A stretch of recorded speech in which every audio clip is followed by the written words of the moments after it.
Good afternoon.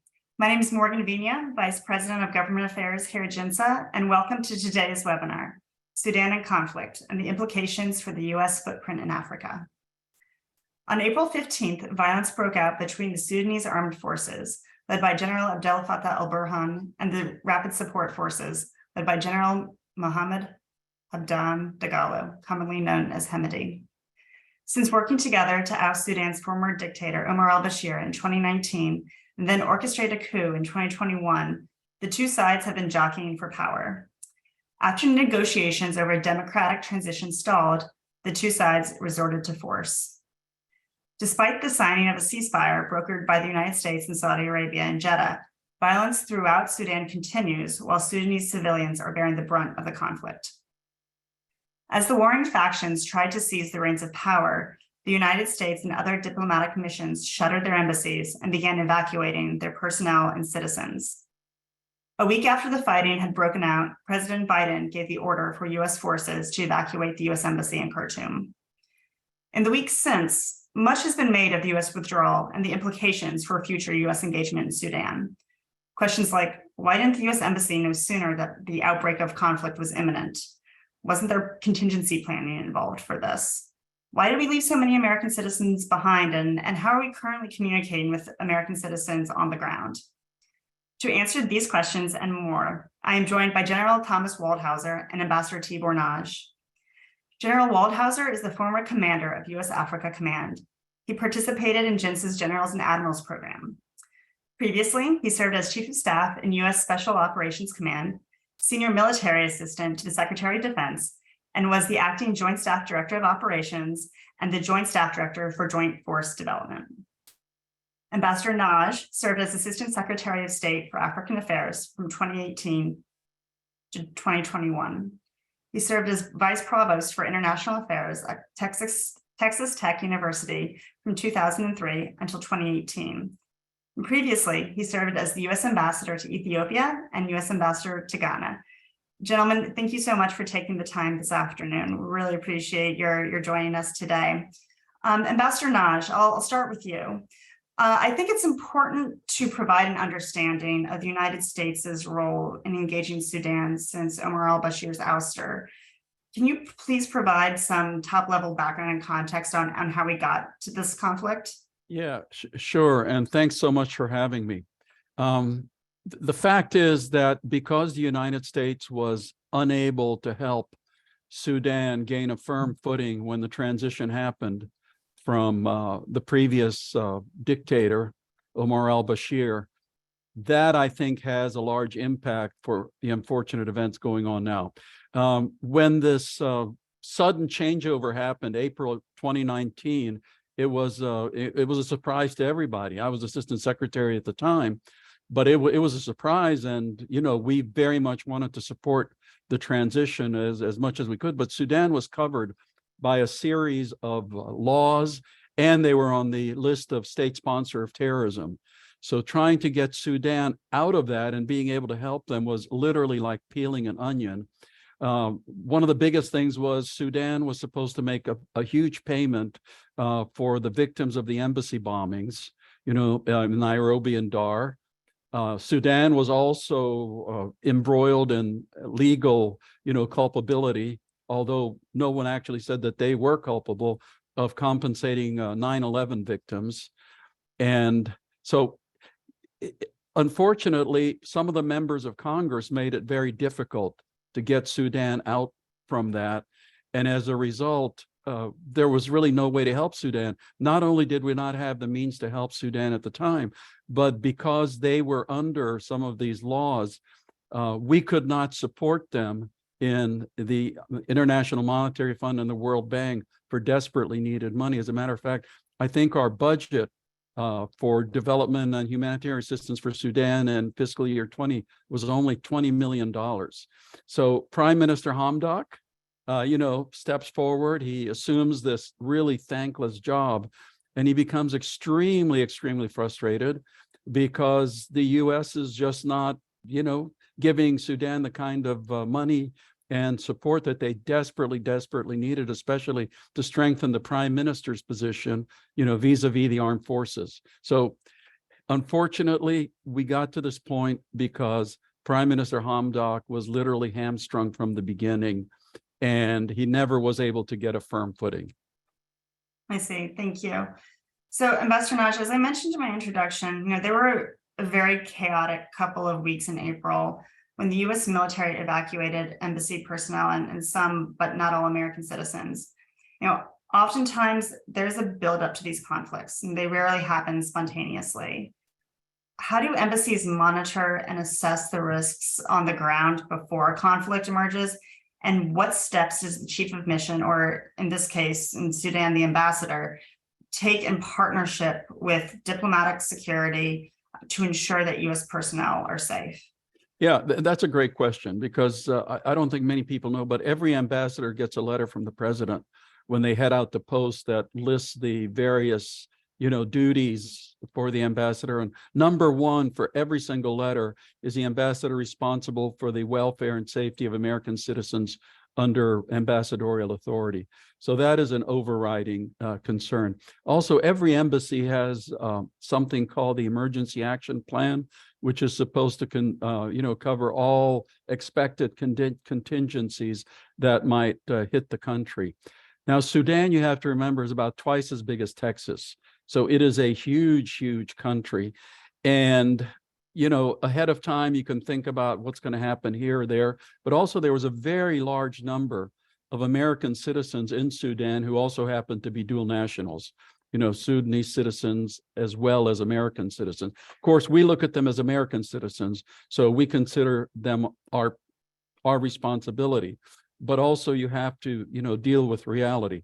Now, when trouble starts brewing, and again, I no longer have access to intelligence, so I don't know, what was known ahead of time or what was not known. But if you look at the start of this crisis, it happened very, very precipitously, allegedly with the Rapid Support Forces and General Hamedi trying to undertake a midnight either assassination or capture of General Burhan.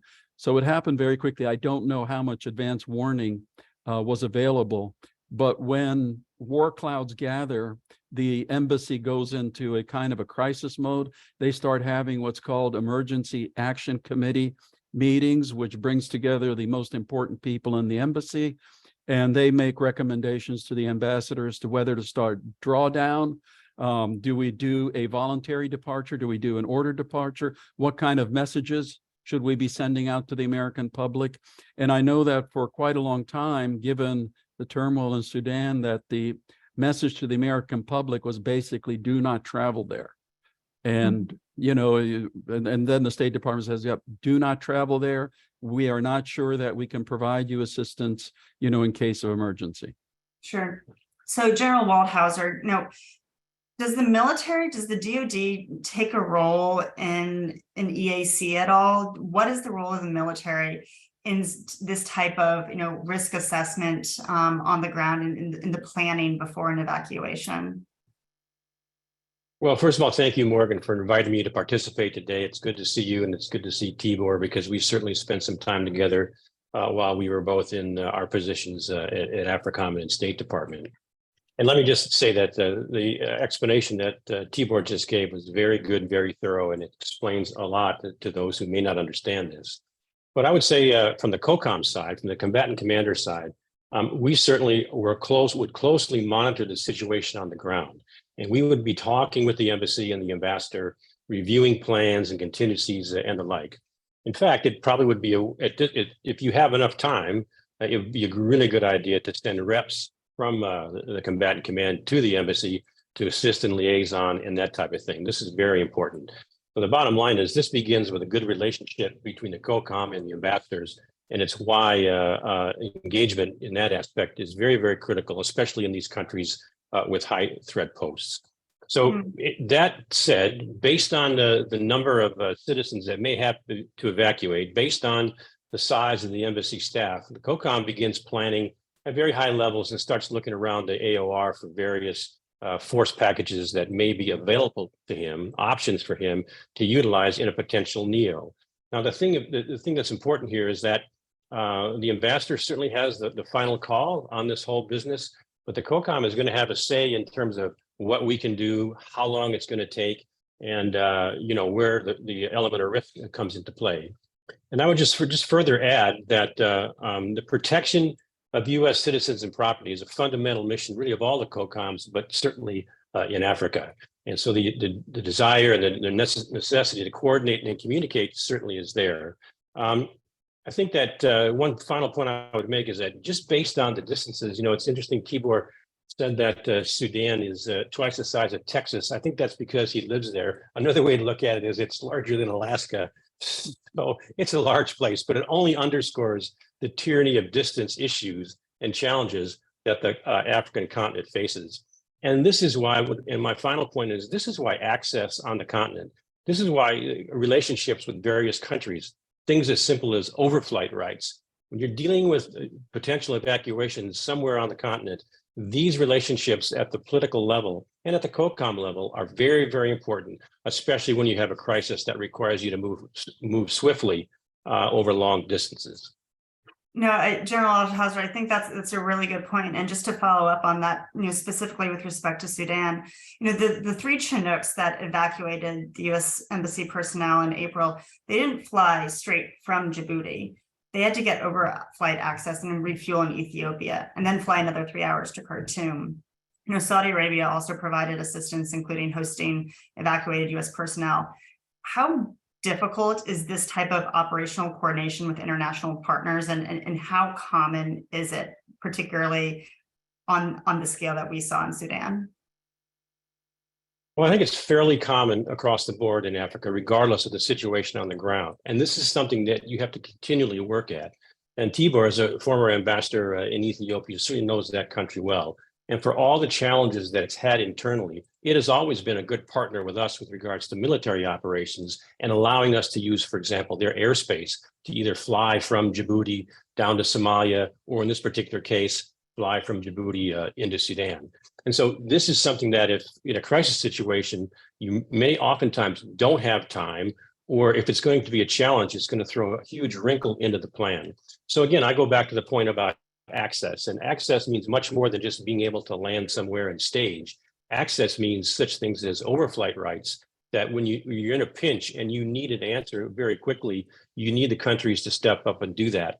And that's why the relationships in these countries are so important across the board. So whatever we can do to continue to facilitate those CODELs, visits, and the like, it's very, very important. And it just ties itself back to the whole issue of protection of U.S. government property and people. Mm-hmm. Tibor, did you have anything you wanted to add to that? Yeah, because Tom makes a phenomenal point. If you put the region in perspective, we have been basically knocking Ethiopia for the last 2 years over the northern Ethiopia Tigray war. And the Ethiopians have looked at that kind of as really hostility on the part of the United States government. I mean, we took them off the, African Growth and Opportunity Act. So it was a relief that Ethiopia at that moment did not say, no, we're not going to give you overflight. And so the point that Tom makes is critically important in Africa because there's so many countries. So to get to any point in Africa, you have to overfly a number of other countries. And if you have awful relations or hostile relations with any one of those countries, they can tell you, sorry, we're not going to give you overflight clearance, which would leave our military in a very, very difficult situation. Sure. No, thank you for that. Gentlemen, relatedly, we have high-risk, high-threat posts all over the globe. Authorized departures for direct hires and their families are not uncommon. For example, Haiti is rated at a level 4 travel advisory, and state recommends that Americans don't travel there because of, civil unrest, kidnapping, crime, etc. Sudan is also rated at a level 4 travel advisory. Understanding that we have apples and oranges here, why is our embassy in Haiti open, but our embassy in Sudan is closed? Well, start with you. Yeah, I don't think our embassy in Haiti is really under threat of being bombed from the air or taking artillery shells or mortar fire. There is terrible violence going on in Port-au-Prince, but I think that we believe that we can at least maintain some semblance of security and safety for our folks and, for the embassy itself. Whereas, there was terrible news out of Sudan today because I think there was a marketplace that took a direct either artillery hit or something from an aircraft, and it killed a number of people and wounded over 100. So if there's a threat that a bomb's going to fly, land on our embassy, that's not the kind of place where we would have the embassy open. Great. Look, I would just add to Tibor's comments there, and I totally agree with him. I mean, if you look at Sudan, for example, there was a U.S. convoy that actually came under fire a day or two before this the shattering of the embassy took place. So I think it just comes down to two things. One, the overarching principle that we want to keep the embassy open for as long as we possibly can. It's very, very important to keep the U.S. flag flying above the embassy, and we all understand why that's important. But the key is with the actions on the ground. And I think the security situation, as Tibor described, and some of the events that have been reported in the media illustrate, it's far different, the threat to U.S. personnel than actually perhaps in Haiti. Interesting.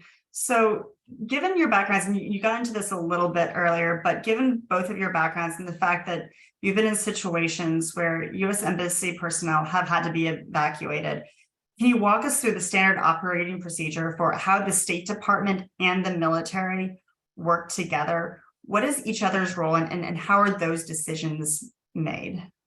Tibor? Yeah. Okay.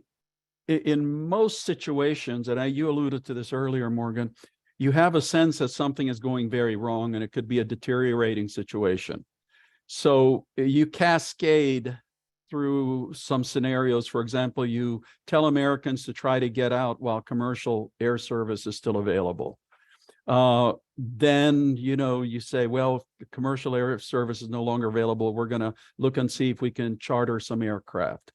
And you keep going, and then you say, okay, we're going to have, voluntary departure, then ordered departure, and we're going to start downsizing the mission. We're going to start burning everything and, destroying equipment and things like that. At some point, there's a light switch that goes on, and State Department will set up what's called a task force.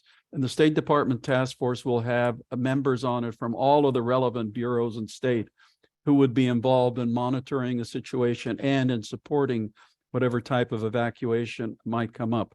At that point, the task force, also the National Security Council would be involved, but also at that point, the task force will be making contacts with the Pentagon and with AFRICOM to, start preparing for possibilities.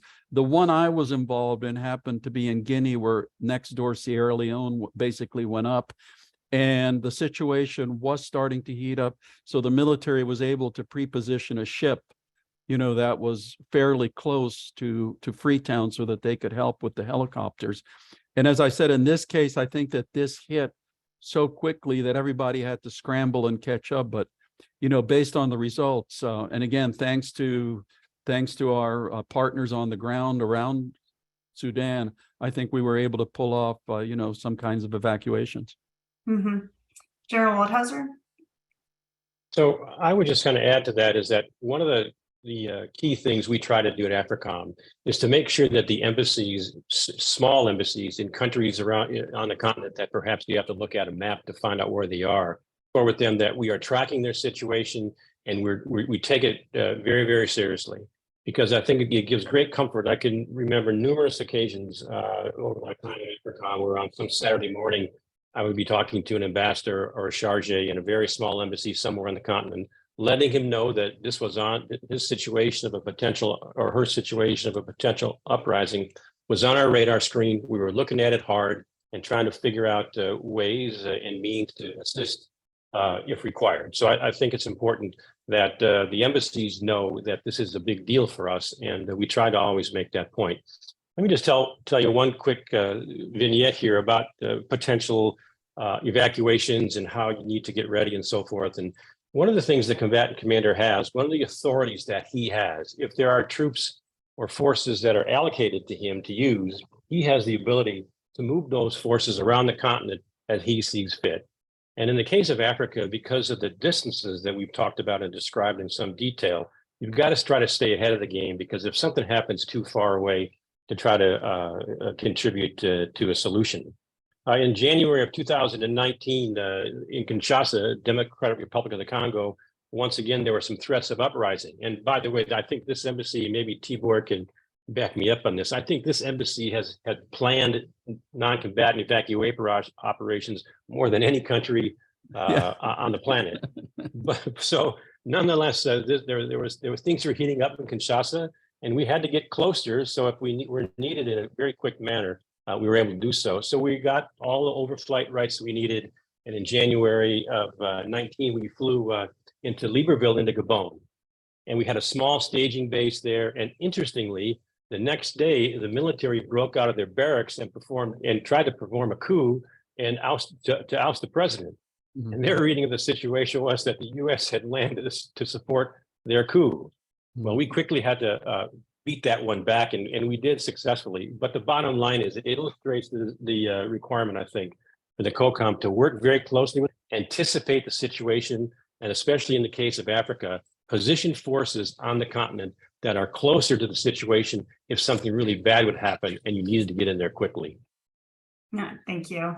Now, General, in the wake of the 2012 attack on the U.S. post in Benghazi, Libya, where Ambassador Chris Stevens and a number of U.S. personnel were killed, there was an overhaul of diplomatic security at state, but there was also a huge change in AFRICOM's footprint on the continent.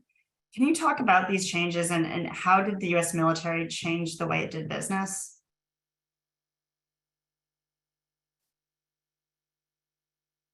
Sir, you're on mute. Thanks, Morgan. There certainly were changes, and I'll try to explain some of the key changes that took place after that time. But first, I want to begin by just underscoring so everyone understands really what a high threat post is, especially on the African continent. At any given time, the list may change, I suppose, but there's usually a dozen to 15 or maybe even as high as 20 countries on the continent of the 54 total that are there. There's usually 15 or so countries that are on the high threat list. So again, the idea of us being able to respond is very, very important.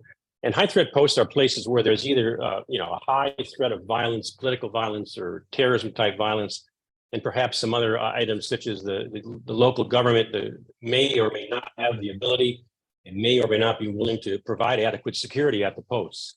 And I would also say that on the African continent, sometimes the posts are very small, they're not large, and that has a significant impact kind of as we go forward. So that's the first thing. I just wanted to make sure we had a common understanding of high threat posts, and they're certainly all over the world, but they are to a large degree prevalent on the African continent.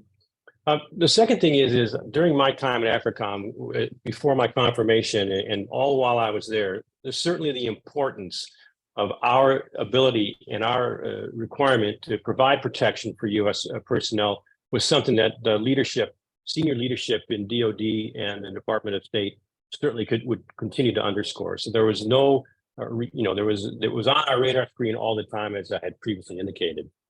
The thing that, one of the things that there were several key things that happened, one of them which were allocation of forces from DOD to AFRICOM. Now, there's not a COCOM out there that would say that he's got a large or a big footprint, as you indicated, or she's got everything that they need. But the bottom line was AFRICOM was given some assets to help protect and help respond throughout the African continent. It's never enough, but that's why I go back to this idea of anticipation.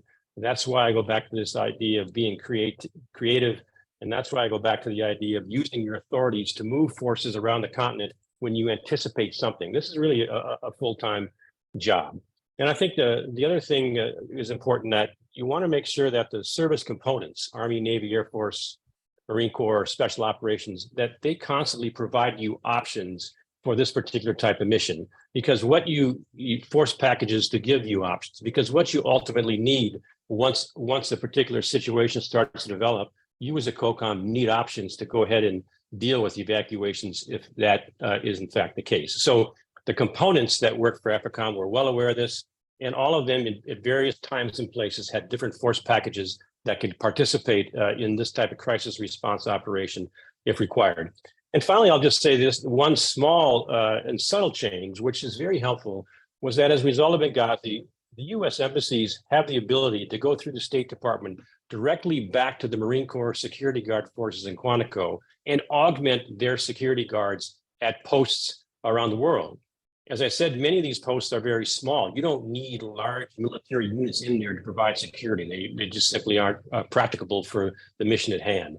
But the ability for the embassy essentially to reach back to Quantico and pick up half a dozen or a dozen Marines to augment security on these posts went a long way to certainly freeing up the military from having to get involved with assignment of forces and all the bureaucracy that would go with that. That, although very small and subtle, to me was a very helpful augmentation that came as a result of the many changes from Benghazi. Thank you. Tibor, from the state side, what changes did you see and how did that impact embassies in the field? Yeah, a couple of things. One very much was a change in culture. There was a hyper focus on security, personal safety. I was in Ethiopia's ambassador before the sad events in Benghazi, and I literally traveled all over the country without any kind of a bodyguard, basically another car just in case or when our car broke down. That would have been kind of inconceivable to do after Benghazi. Also, State Department diplomatic security has a team of very, very highly trained folks. It's called MSD, and they're almost like military folks. And if there is an ongoing crisis or tensions are high, then the post can ask for MSD to come in with 4, 5, 6, 7, 8 people to provide added security to the RSO team. So I would say that the culture definitely changed, and then practices that ambassadors can and cannot do also changed very dramatically. And though I would add one more thing to what Tom said, because his points about African embassies are right on. But not only are African embassies small, but also in the smaller African embassies, you tend to have an embassy where every single person is doing their job for the first time. So from a first-time ambassador all the way down to a first-time, general services officer who takes care of the motor pool, and a first-time diplomatic security officer. So they may not have the type of expertise to automatically, know what to do in a crisis, and they're the ones that really do need hand-holding. Thank you. Now, gentlemen, last week, Chairman Mike McCall and Ranking Member Jim Risch, the Republican leaders of the House Foreign Affairs Committee and the Senate Foreign Relations Committee, they sent a letter to Secretary of State Antony Blinken, and in it, they asked him a number of questions requesting information on the administration's handling of Sudan's ongoing conflict. And these included questions on diplomatic security. What is Congress's oversight role, and in what ways do they inform how these evacuations and operations are conducted?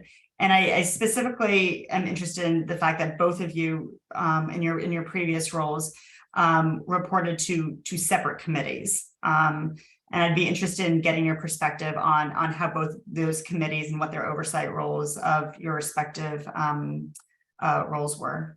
Thank you. Ambassador Nash, why don't we start with you? Yeah. Basically, while a crisis is going on, especially if it's the type of a crisis like in Sudan, Congress is not going to be that much involved during the events themselves. Some of the staffers may be calling up to see, say, what's going on? What are you folks going to be doing? But it's usually after the events that, there is some blowback if Congress feels like it wasn't done properly. And that is always a function of how personally interested the members of Congress are in that specific event, or depending on what kind of constituents they have. Because, for example, with the Northern Ethiopia War, several members of Congress had, fairly significant Ethiopian constituents, whether Tigrayans or Amharas or others, and you could always tell what their constituency consisted of from the type of feedback and the type of questions, they were coming in with. And that, of course, also went to Sudan. So, they afterwards will always start asking questions. It is very wise on the part, at least on the part of the State Department, to keep them informed while things are going on, especially the staffers, because it's, often the staffers that raise the level of interest to the members to say, oh, the State Department really screwed up on this. So, why don't you write a letter and ask this? So, they can do hearings, official hearings, where you have to show up and be really browbeaten by, various members of Congress. And the difficulty with hearings is that because members of Congress have such different points of view, you can have two members of Congress back to back, coming at you from 180 degrees difference, and you have to, show respect and respond to both of them. So, that is not easy to do. Then they will also send letters. So, in those it's sufficient to respond by letter. And often, the members or the staff will ask for briefings by various State Department officials, and they will be very specific as to who they would like to come in. So, keeping Congress apprised is absolutely essential, because otherwise, after the events, they will really make life difficult. General? So I would agree with Tibor in that the planning for the operation and how the operation is taking place is really something that, for the most part, from the COCOM side, it really rests on the Joint Staff and Office of Secretary of Defense to keep Congress informed while this is going on. And for the most part, this works very well. And obviously, there are policy issues here that the COCOM doesn't directly get involved in. But what I would say is that when given the opportunity, either in a posture hearing or as CODEL visits, I think the 2 points that I would make with regards to Congress's oversight role in a mission such as this is the first thing is to maintain good relationships with those host countries like Djibouti that provide us the ability to keep a force out over the horizon and not influence the action in a negative way. The second point I would make is, and I always make this point, is the requirement for Congress to confirm ambassadors to all of these countries. It's really, really, chargés are there. They do a great job, but especially when you have a country that's in a high threat post area, it's very, very important to have confirmed ambassadors, on the scene. And then the final point that I would make, given the opportunity in congressional settings, would be to ensure, as a COCOM, you want things. You want the services to provide you with options that you can conduct your operations. So the funding of equipment, the funding of ships for RUs, for example, the funding of our forces is very important, because it ties back to the capabilities that are required to conduct these type of operations, especially with the challenges the African continent presents. Thank you. So, Ambassador Nagy, one of the questions in this letter that McCall and Rich sent, it asks about the guidance given to U.S. citizens who reached out to our embassy in Khartoum after the fighting broke out, and the guidance that they received or frankly didn't receive. How does a U.S. embassy typically communicate to American citizens on the ground when the embassy is effectively shut down? Yeah, that has really evolved, because I spent most of my diplomatic career, or a lot of it, before the time of internet. So things had to be done by, literally missionary radios, telephones, things like that. And in every country, you had what was called a warden network, and various parts of the countries had an American warden who kind of knew who the permanent American residents were in that area. Since then, it has really evolved to what I would call an internet-based advisory system, where American citizens are supposed to register when they're going to a country under, I think the State Department program is called STEP.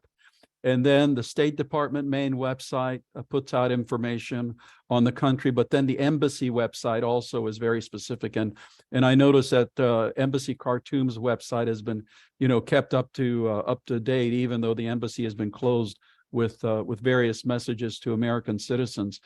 Now, and then also the wardens have been replaced by a network now called Citizen Liaison Volunteers, who basically do the jobs that wardens used to do.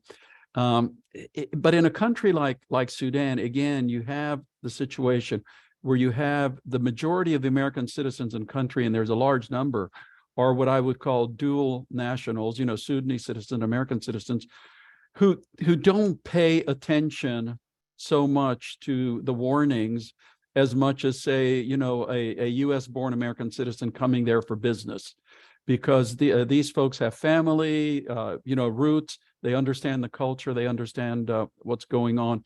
And in a lot of African countries, our American citizens consist of, dual nationals, like a lot in Ethiopia, Nigeria, and some of the other countries.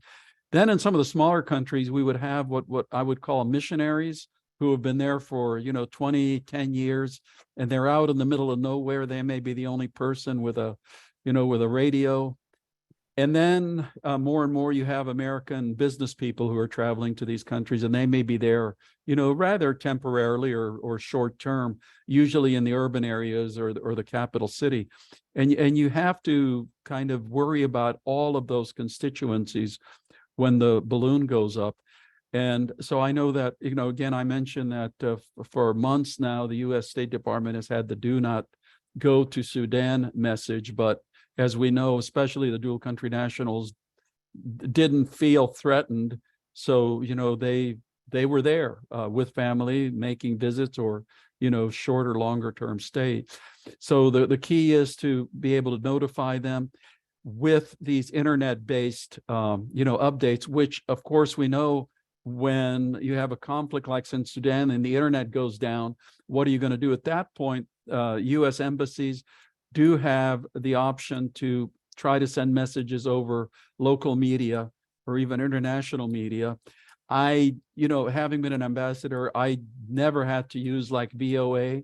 The British seem to have a much more formal agreement with BBC, so that British citizens caught up in a crisis know that, BBC will be sending them messages. That is probably something that we might want to look at on a more formalized basis, because as I said, when you count so much on an internet-based information system, and more governments even are pulling the plug on the internet, then we might need to go back to an older technology like international radio broadcasts. It's a valid point. Ambassador, despite ongoing negotiations, albeit indirectly, between the RSF and the SAF taking place in Saudi Arabia, there is still widespread violence across Sudan. At what point does the US government send its personnel back to Khartoum, and how are those decisions made, and what would need to happen for this to take place? And then for General Waldhauser, what is the military's role in helping to determine this decision? Ambassador, I'll start with you. Yeah, it's a heck of a lot easier to close an embassy in a crisis than to reopen one after the crisis has passed. I went through this in Nigeria, just trying to bring families back who were sent out on ordered departure. And the attitude in Washington is, we don't want to do it because, we can't guarantee 100% safety and security. So there are going to be multiple meetings. I mean, the situation will be monitored, not only the situation currently, but what is the prognosis for how the situation will go? Is it going to evolve into a better state, or is there a chance that it can, deteriorate again, and then we're back to where we were before? So it's going to be extremely measured. It's going to be extremely slow. They may initially send in an MSD team with a couple of, embassy officers to work with the locally engaged staff, turn on the lights, test the radio equipment, test communication, survey what local conditions are like, and then slowly, just restart the operations bit by bit. But it's going to take a long time. I mean, bottom line is we have to have an embassy in Khartoum, Sudan, unless, we go into a really, really disastrous situation. But we have an embassy in Mogadishu, despite that country has literally been in anarchy for decades. Although, yes, the embassy is in Mogadishu airport, and in effect, it's our embassy to Mogadishu airport. But we say that we have an embassy in Somalia. So, that is always an option in a country like Sudan, that if there is an area that is secure and safe, you restart operations there. But the intent, I know, is to get back in there, but it's going to be extremely slow, and probably 20 bureaus in the State Department will have to sign off on that. Thank you. General? So those are some great comments, Timur. And what I would try to add to that, to the military perspective, is I think the opportunity that will arise when it's time to open up the embassy again in Khartoum is that this will be a classic example for the Department of Defense to really demonstrate and show its support for the Department of State and our diplomats to be able to do their work, because this will require a commitment really of assets from DoD initially, probably, to make this happen. The example I would give is during my tenure, Ambassador Peter Bodie and myself were the first two senior officials to go back into Tripoli after Benghazi, because the desire, other countries had embassies that had opened there in Tripoli at the time. But the bottom line is it required a significant military contribution and support from the military for the Department of State to go in there under those particular conditions. Look, I think it's important to underscore that Africans want U.S. engagement. And I think that, it's also important to point out that we were not the only country to close our posts there. So it's not like the U.S. just left, it's a lot of countries left. And I think the people of Khartoum and elsewhere, frankly, certainly understand that. And yes, there may be some work required to develop trust back in there.